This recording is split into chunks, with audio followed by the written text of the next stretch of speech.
humanitaire du Mali regrette que la crise multidimensionnelle qui connaît le Mali depuis 2012 soit encore loin de son dénouement, en dépit de l'accord pour la paix et la réconciliation, issu du processus d'Alger, signé à Bamako le 15 mai 2015 et parachevé le 20 mai 2015, et constate avec une grande amertume la dégradation générale de la situation générale du pays, notamment sur les plans paix et sécurité sociale et économique. La présence sur le territoire national des forces de défense internationales, l'AMINUSMA, le G5 Sahel et la force française Barkhane apparaît de moins en moins dissuasive et ces forces sont réduites à leur propre sécurité, défense, laissant des populations désabusées et sans recours.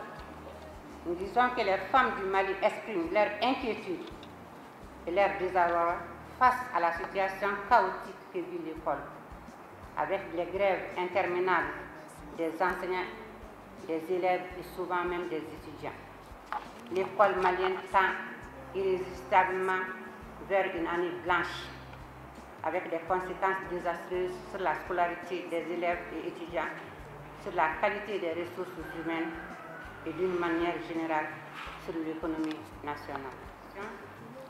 Les femmes du Mali, conscientes des effets néfastes de cette situation socio-économique et sécuritaire, déplorent, protestent avec la dernière énergie contre l'inadéquation des dispositifs de maintien de la paix, de lutte contre l'insécurité et la mauvaise gouvernance généralisée, doublée d'une impunité coupable.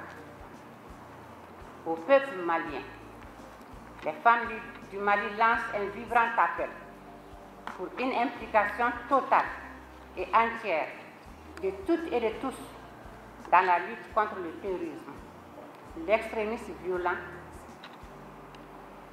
l'épocentrisme, qui sont des menaces pour l'existence de notre nation et pour un sursaut national autour de l'intérêt général de la nation malienne.